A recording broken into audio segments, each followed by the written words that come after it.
De mais um dia de estudo, possamos abrir os nossos corações, as nossas mentes, para que o aprendizado desta noite, através dos comentários, das leituras, possam trazer a paz, a serenidade aos nossos corações, nos esclarecendo para que possamos conhecer um pouco mais da verdade, pois como Cristo nos diz, a verdade nos libertará. Não é mesmo?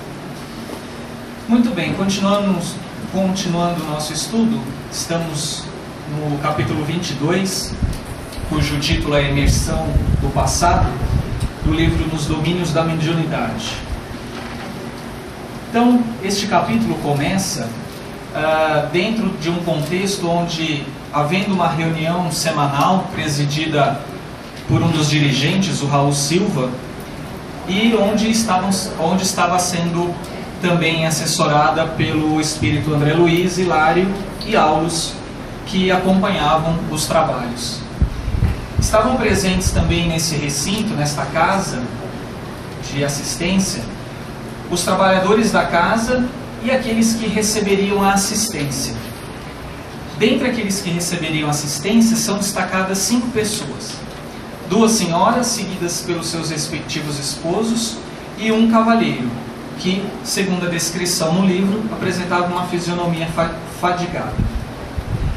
Também, nesta casa, havia uma outra atividade, o trabalho mediúnico, que estava sendo coordenada pela dona Celina.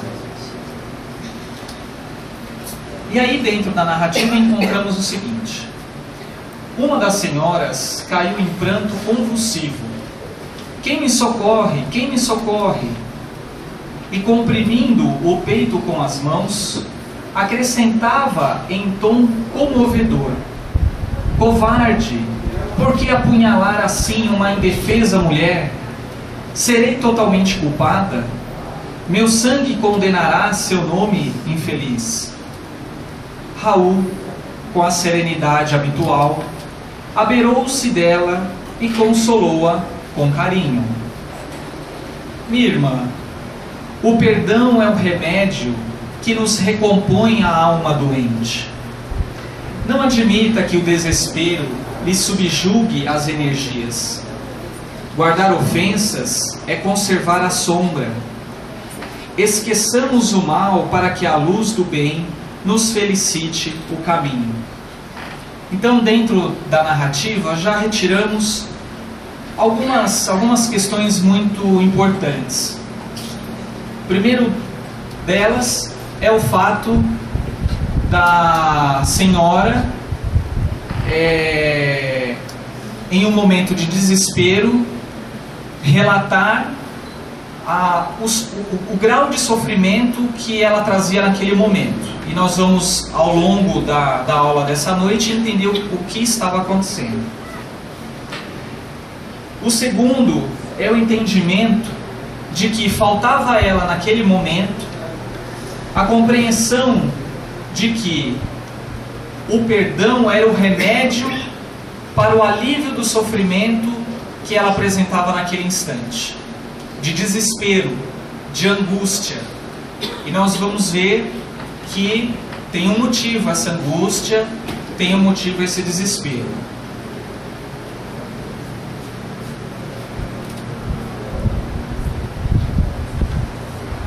Bom, importante também destacar o que o Raul diz junto a essa senhora, ou para essa senhora, né?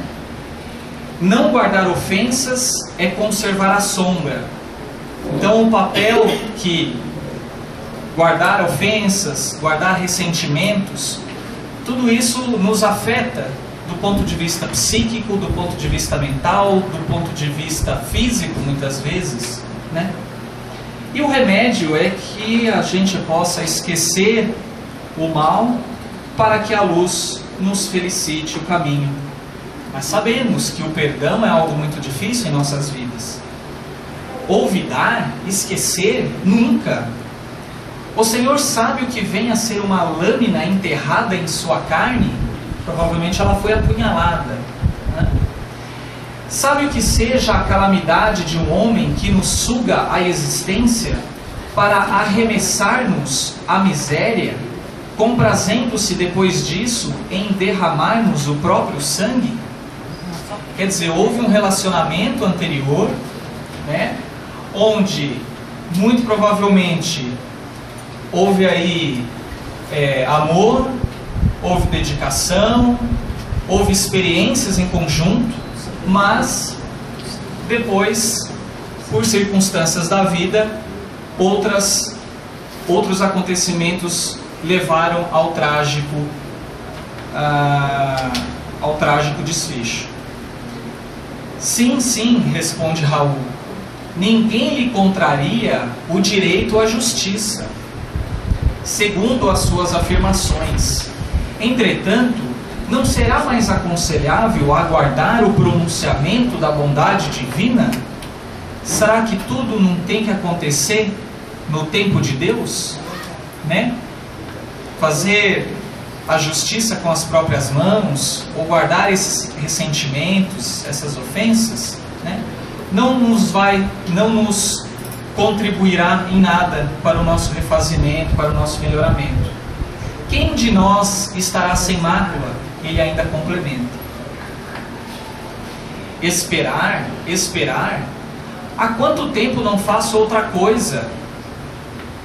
Parece que ela já estava, né, há muito tempo angustiada, em sofrimento, né? Em vão procuro reaver a alegria.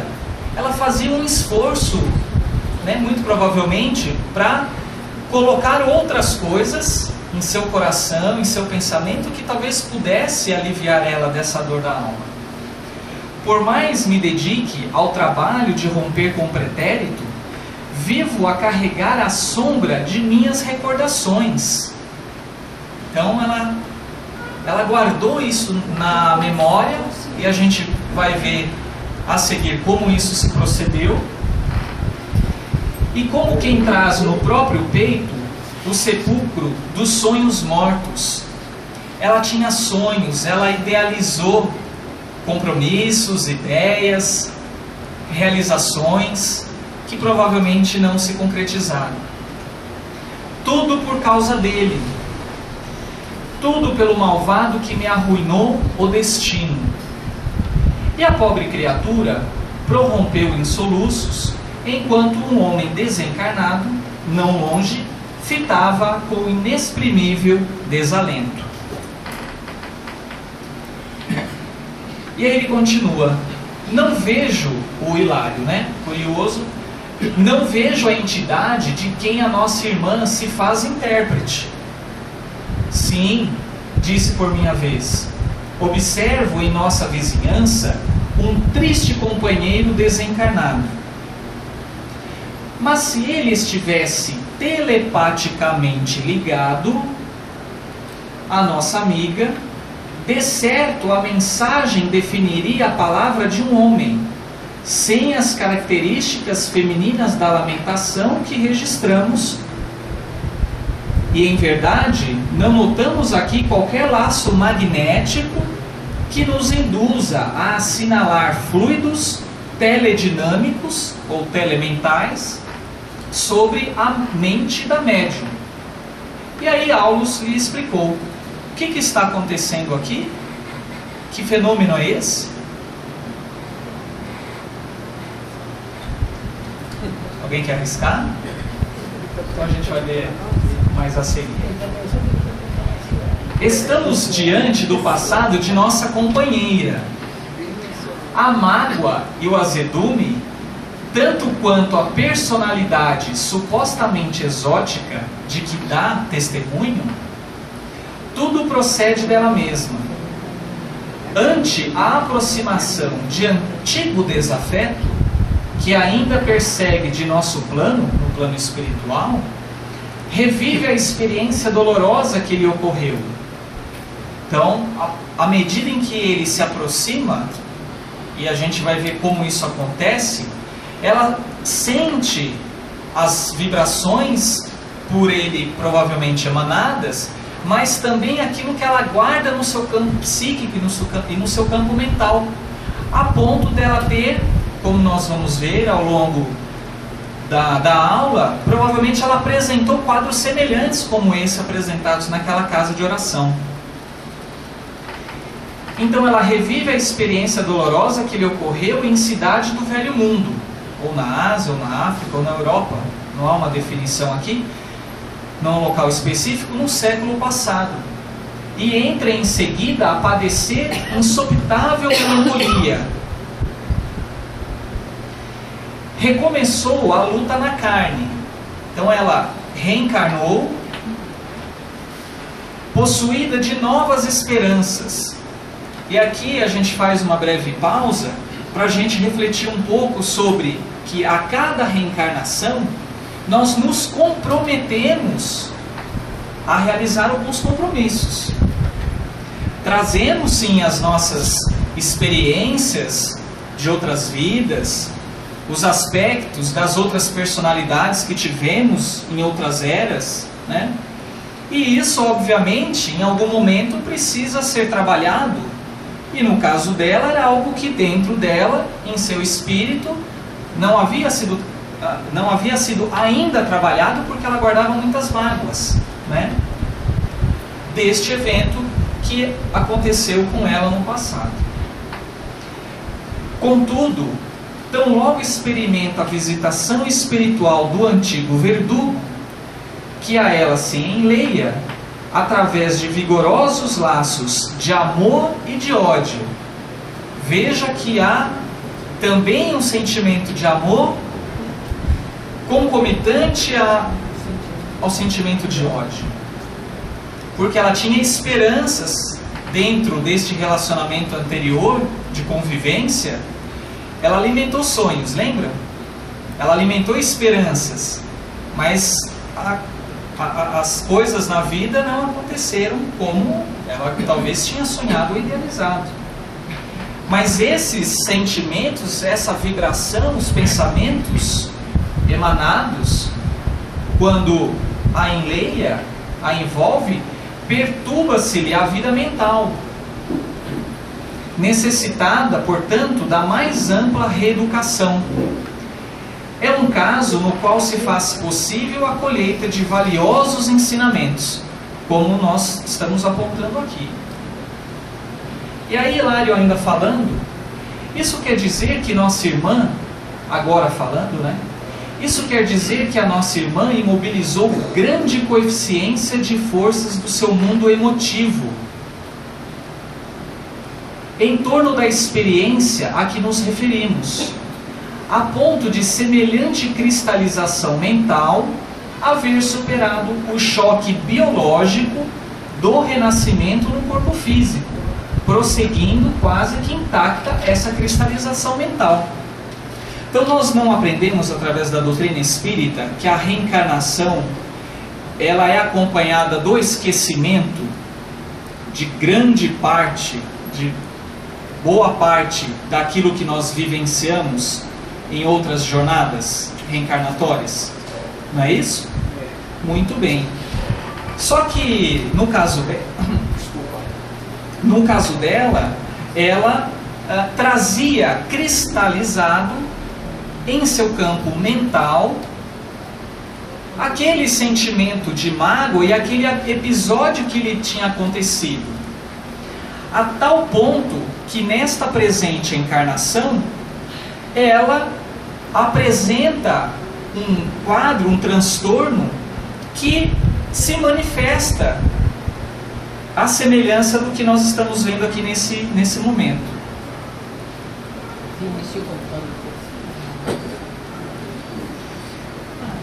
Fixando-se nessa lembrança, quando instada de mais perto pelo companheiro que lhe foi irrefletido algoz, passa a comportar-se qual se estivesse ainda no passado, que teima em ressuscitar. Então, na presença daquele espírito desencarnado, onde houve aquele episódio, essa presença fazia com que fosse, com que surgisse, na verdade, aquele episódio de desespero que ela manifestava. E é então que se dá a conhecer como personalidade diferente, né, a referir-se à vida anterior. Porque quem estava convivendo com ela, provavelmente, e aqueles que estavam tendo contato, né, se nós lembrarmos que, né, ainda hoje, né, mas principalmente há muitos anos atrás, havia um certo preconceito e uma dificuldade em se reconhecer aquilo que era um processo, por exemplo, mediúnico, ou se era um transtorno mental, se havia alguma influência obsessiva ou não. Quer dizer, ainda hoje a própria medicina tem essa dificuldade em aceitar e reconhecer esses processos. Imagina muitos anos atrás, né?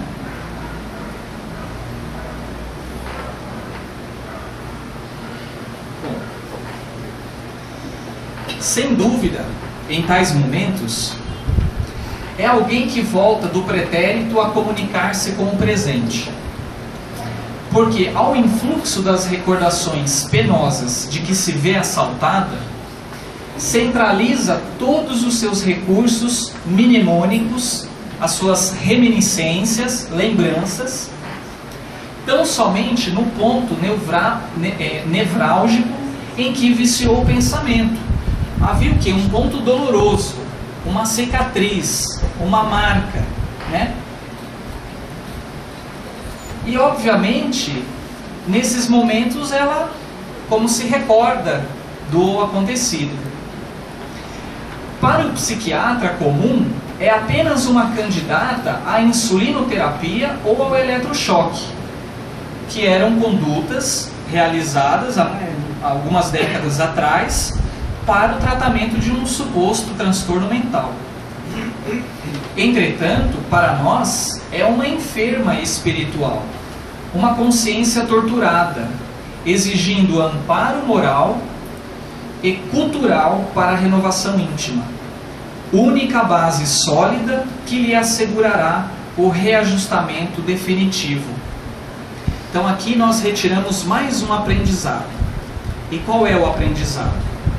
O aprendizado é o de que, frente às necessidades de renovação íntima, de reajuste moral, psíquico, mental, é importante que entendamos da necessidade do acolhimento evangélico, do acolhimento fraternal, estimulando no ser também que ele possa percorrer o caminho da autoevangelização, tendo oportunidade de refletir, né, sobre esses acontecimentos, sobre os sentimentos e os pensamentos que comumente possam estar associados com algum problema de alguma origem e que se manifesta de diversa maneira.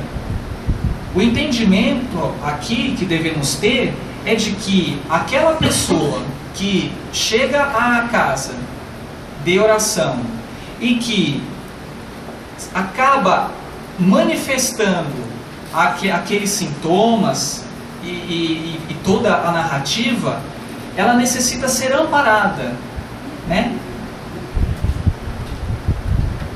Analisei-a com atenção e concluí. Mediunicamente falando, vemos aqui um processo de autêntico animismo. Era isso que eu tinha perguntado para vocês alguns slides atrás, né? Porque não havia o quê? Uma telealimentação ali, né? E imagina quando nos trabalhos mediúnicos a dificuldade que muito provavelmente os esclarecedores e demais médiuns encontram a dificuldade de identificar. Porém, a doutora Marlene sempre nos coloca, né, junto com os outros trabalhadores mais experientes do que eu nessa casa, que independentemente sendo um fenômeno anímico ou espirítico, é importante que a gente valorize e ampare aquele coração. Por quê? Porque há uma necessidade de um amparo moral, de esclarecimento. Muito importante isso, né? Então, nossa amiga supõe encarnar uma personalidade diferente, quando apenas exterioriza o mundo de si mesma. Poderíamos então, é a pergunta do Hilário, poderíamos então classificar o fato no quadro da mistificação inconsciente? Quer dizer, ele dá um nome, né, que poderia justificar o quadro que estava se apresentando naquele momento. E a resposta do Aulus é: muitos companheiros matriculados no serviço de implantação da nova era, na seara da doutrina espírita, vem convertendo a teoria animista num travão injustificável a lhes congelarem preciosas oportunidades de realização do bem, né? Não valorizam a necessidade desse amparo e desse esclarecimento. Portanto, não nos cabe adotar como justas as palavras mistificação inconsciente ou subconsciente, né, para batizar ou nomear o fenômeno. Na realidade, a manifestação decorre dos próprios sentimentos da nossa amiga, arrojados ao pretérito, de onde recolhe as impressões deprimentes de que se vê possuída, externando-as no meio em que se encontra. E aí ele ainda continua, né? E a pobrezinha efetua isso quase na posição de perfeita sonâmbula. Ela não tinha até então todo o domínio das forças nesse momento para compreender o fenômeno ou ter a noção talvez daquele fenômeno. Porquanto se concentra totalmente nas recordações que ela tinha, já assinaladas, como se reunisse todas as energias da memória numa simples ferida, com inteira despreocupação das responsabilidades que a reencarnação atual lhe confere. Achamo-nos, por este motivo, perante uma doente mental, requisitando-nos o maior carinho para que ela se recupere. Para sanar-lhe a inquietação, a angústia, todavia, não bastam diagnósticos complicados ou meras definições técnicas no campo verbalista, se não houver o calor da assistência amiga. Então, é o convite, na verdade, né, ou o chamamento, talvez podemos dizer assim, para que possamos valorizar e entender fenômenos semelhantes com o maior espírito fraternal de compreensão, de esclarecimento. Pois, como nós vamos ver mais a seguir, ela estava dotada de grande capacidade, inclusive para futuramente desenvolver a sua mediunidade, né? E não só isso, mas também a necessidade, enquanto o seu espírito, né, dessa senhora necessitava de acolhimento, de compreensão, de trabalhar o quê? Aquele sentimento que trazia isso em evidência, que era qual? O de mágoa, não é isso? De ressentimento, o de raiva. Felizmente, o nosso Raul assimila as correntes espirituais que prevalecem aqui, tornando-se o enfermeiro ideal para situações dessa ordem. Então aqui ele destaca, na verdade, que o Raul, né, que era o trabalhador da casa, estava sendo amparado pelos amigos da espiritualidade para que pudesse conduzir a assistência àquela senhora. Ou seja, é preciso que a gente sempre possa estar aberto e receptivo e conectado aos nossos mentores, para que numa atividade como essa, ou qualquer atividade que desempenhamos, né, na casa espírita, que possamos ser instrumentos os mais eficazes possíveis para o acolhimento de qualquer irmão, encarnado ou desencarnado.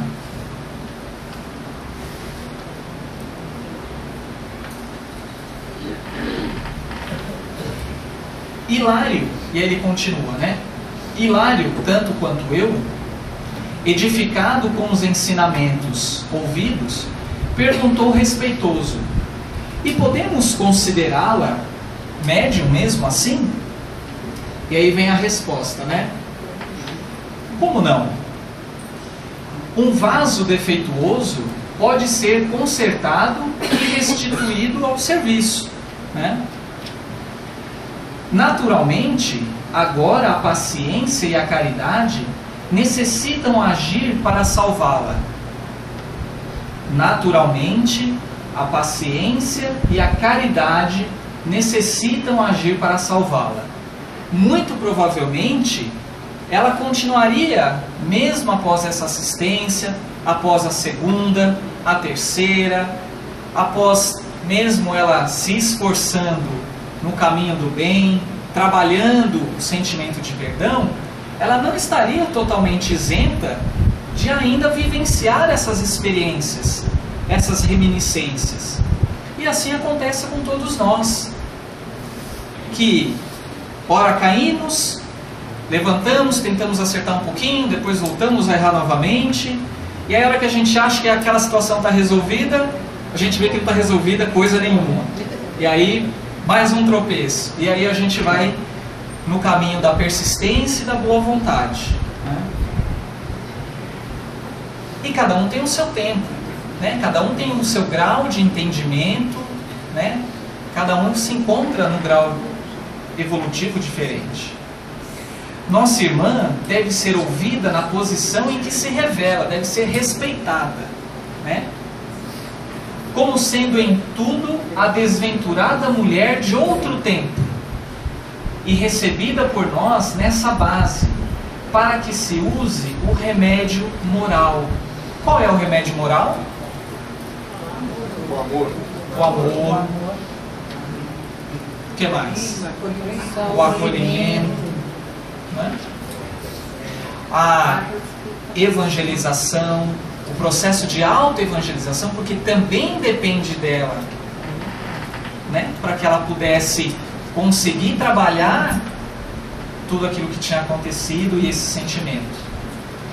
Para que use o remédio moral que lhe estendemos, desligando-se enfim do passado. Era importante que ela pudesse trabalhar esse sentimento para se desligar do passado. E como é que ela iria desligar? Aprendendo a perdoar, né? Era o remédio, era um dos remédios. O assunto não comporta desmentido, porque indiscutivelmente essa mulher existe ainda nela mesma. Por que ela existe ainda nela mesma? Cristalizou o seu corpo mental, né? Havia uma marca em seu perispírito e ela não tinha resolvido ainda essa questão. Era difícil, foi doloroso. Imagina alguém que se coloca à disposição de uma outra pessoa, num relacionamento, numa amizade, e as circunstâncias da vida levam a acontecimentos desagradáveis. E aí a reflexão que eu faço é trazer esse exemplo para as nossas vidas. Como é que a gente tem trabalhado o perdão? A gente tem trabalhado o perdão? Esse sentimento tão importante a ponto de que Jesus falou: perdoai até 70 vezes 7 vezes, ou seja, sempre. É fácil? Não é.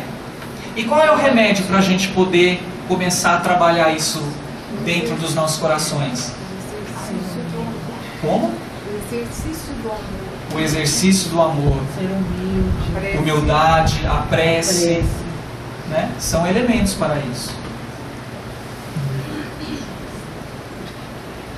Então, a personalidade antiga não foi tão eclipsada pela matéria densa como seria de desejar. Quer dizer, a reencarnação também tem esse papel de não só dos reajustes, mas muitas vezes de proteger nós das lembranças passadas, porque imagina se nós tivéssemos a consciência de que a gente, por exemplo, cometeu algum mal junto a algum pai, uma mãe, um companheiro, uma companheira que a gente convive, ou um filho, ou uma filha. Então, obviamente, há uma proteção nesse sentido, né? A reencarnação acaba sendo uma bênção nesse sentido, mas aquilo que precisa ser trabalhado através da convivência, da amorosidade, da renúncia, da abnegação, isso Deus não exclui de nós, né? Faz parte do nosso aperfeiçoamento moral. Ela renasceu pela carne, sem renovar-se em espírito. Ela não conseguiu trabalhar isso em seu espírito. E Aulus ainda complementa. Ela representa milhares de criaturas aos nossos olhos. Aulus, nesse momento, ele fala, e na descrição do capítulo, é como se ele meditasse com ele mesmo em voz alta. Ela representa milhares de criaturas aos nossos olhos. Quantos mendigos arrastam na terra o esburacado manto da fidalguia efêmera que envergaram outrora? Quantos escravos da necessidade e da dor trazem consigo a vaidade e o orgulho dos poderosos senhores que já foram em outras épocas? Quantas almas conduzidas à ligação consanguínea caminham do berço ao túmulo, transportando quistos invisíveis de aversão e ódio aos próprios parentes, que lhes foram duros adversários em existências pregressas. Todos podemos cair em semelhantes estados, todos nós, se não aprendemos a cultivar o esquecimento do mal em marcha incessante com o bem, né? Então é difícil cultivar o esquecimento do mal, mas é o nosso caminho único para que a gente possa evoluir, se equilibrar, né? Nessa altura, Raul Silva, na condição de hábil psicólogo, convidou a doente ao benefício da prece. Competia-lhe a ela suplicar ao céu a graça do ouvido. Cabia-lhe expungir o passado da imaginação de maneira a pacificar-se. E singularmente comovido, recomendou-lhe repetir em companhia dele as frases sublimes da oração dominical. Então, nesse momento, após o acolhimento, a orientação, a instrução que foi dada àquela senhora, ela vai se asserenando, o Raul vai conduzindo, explicando a necessidade e a importância do perdão, da prece, né? E aí ela vai se acalmando. A pobre senhora, então, acompanhou docilmente. Ao término da súplica, mostrava-se mais tranquila. O prestimoso amigo, traduzindo a colaboração do mentor que o acompanhava, e aí a gente destaca novamente, ele não estava sozinho. Nos nossos trabalhos, nas nossas atividades, é preciso que a gente tenha plena confiança de que não estamos sozinhos. E por que isso é importante? Porque senão a chance, né, da gente se envaidecer e da gente não desempenhar aquilo que for de melhor é grande. Porque nós ainda não temos nem a noção, nem a mínima noção, talvez nem um décimo da noção do que pode acontecer com alguém que está na condição como ela. Não sabemos os porquês, né? Às vezes achamos os paraquês, mas os porquês é muito difícil muitas vezes, né? Então,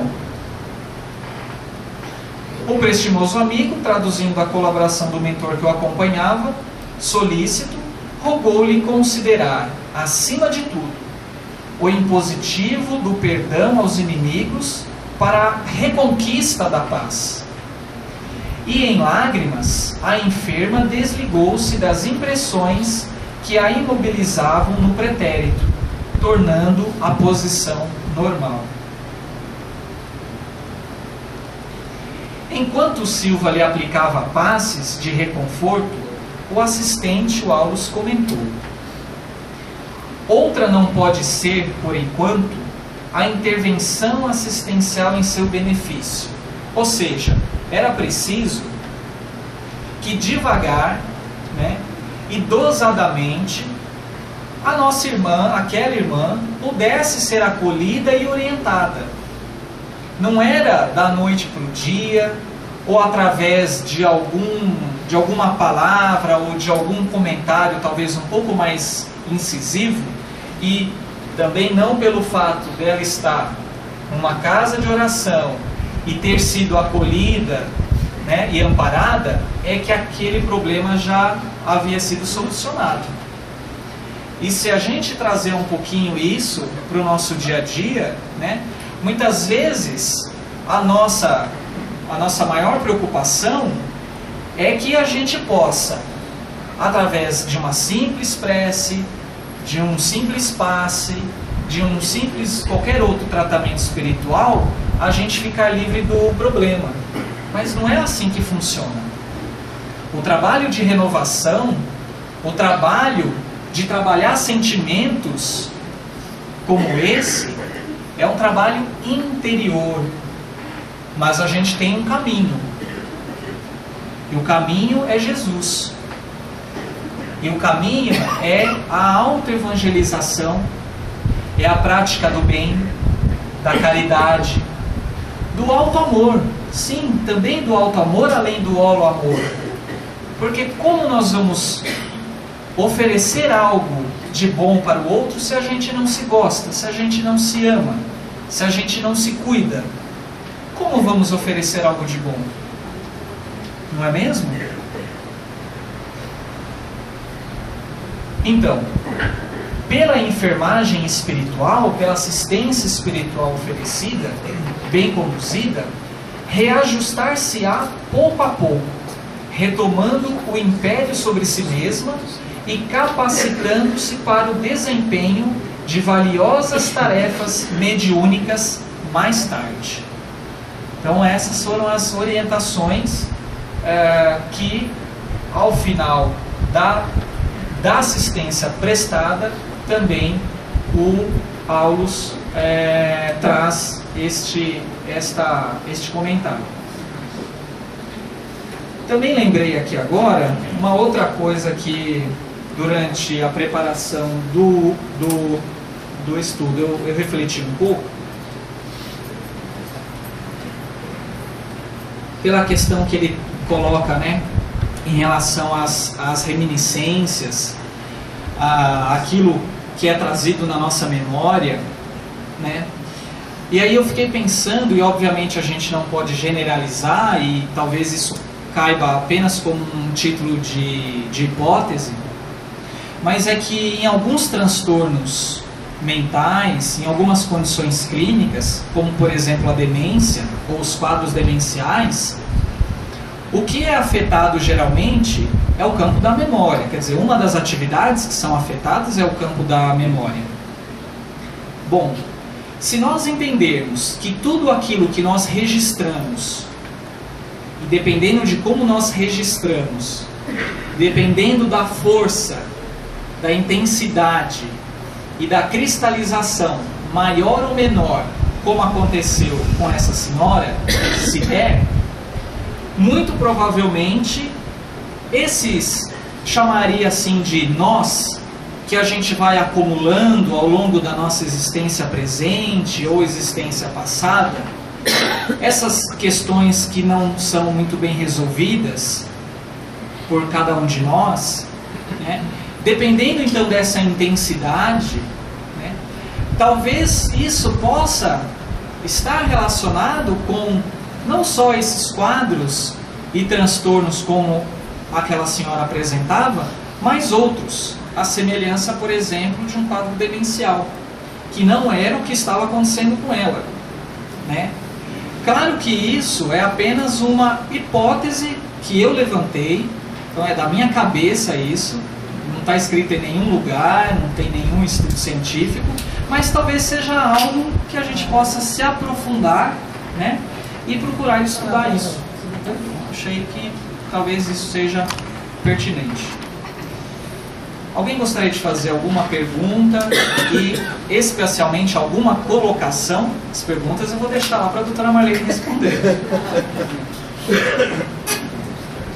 Quanto à sua colocação que você acabou de falar, eu também tenho esse conceito, e é evidente que vai ter que primeiro passar pelo crivo da razão para poder a gente ter esse conceito.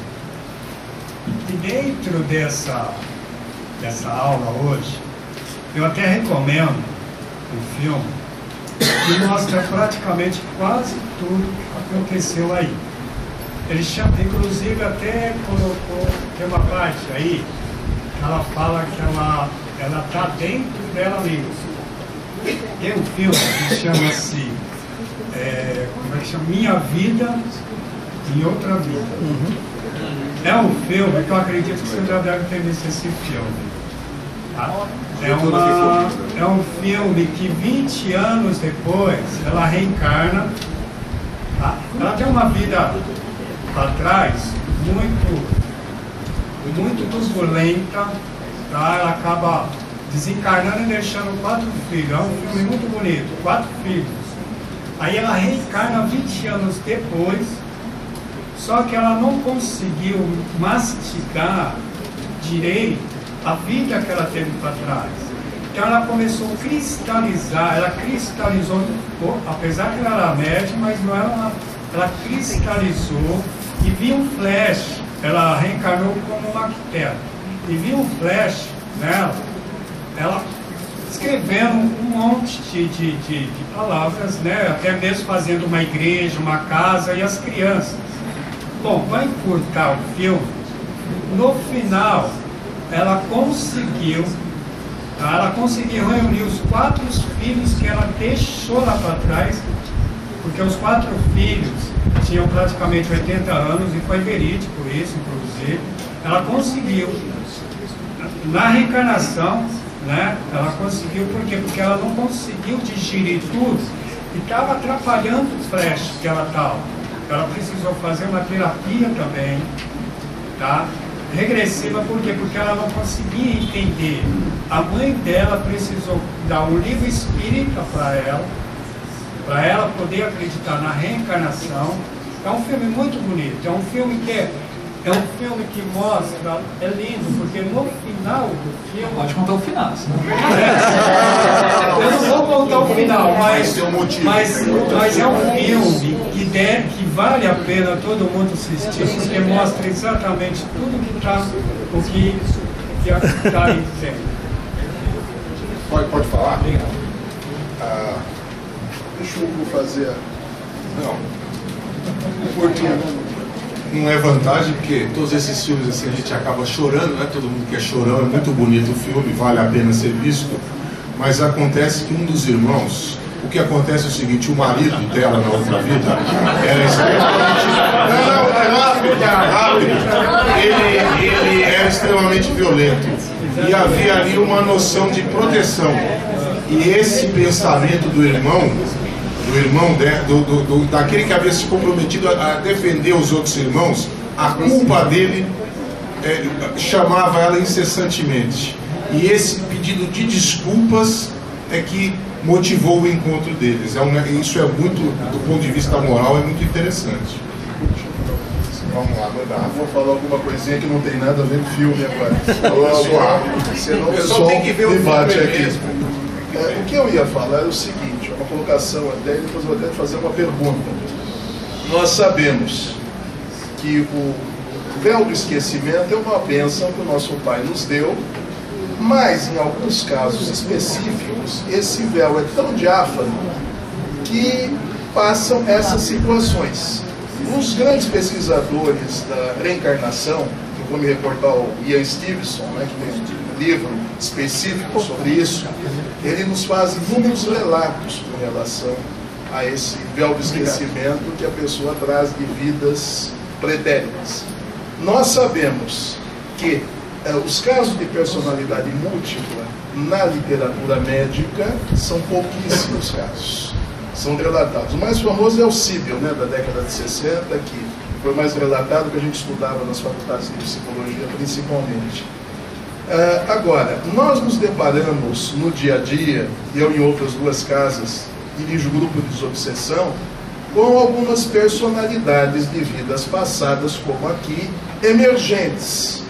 São personalidades que querem, às vezes, principalmente na autoobsessão, né, que você encontra isso. Como é que nós podemos atuar dentro do grupo de desobsessão com mais maestria na condução? Eu não sei se isso vai ficar para a doutora Marlene, né? Porque realmente é uma questão bastante complexa, né? Eu diria que frente à aula de hoje, frente àquilo que nós tiramos de aprendizado dentro do capítulo, acredito que essa questão da diferenciação de um fenômeno espirítico ou anímico, fica bem claro que o mais importante é o acolhimento fraternal. É estimular o ser para que ele se autoconheça, que ele trabalhe os sentimentos, que ele possa organizar os seus pensamentos em direção ao bem e em direção àquilo que precisa ser trabalhado internamente. Eu acho que uma das lições que a gente tira é essa, porque ele mesmo coloca lá que até então nas casas espíritas havia uma resistência ou até uma certa rejeição de não tratar e dizer que aquilo era anímico e esquecer o ser que está ali. Que no caso dessa senhora trazia uma angústia existencial extremamente intensa e com extrema necessidade de ser abordada e acolhida. Então eu acho que a resposta é por aí. Obrigado. Alguém mais? Depois de estragar o filme dos outros, eu não vou falar nada.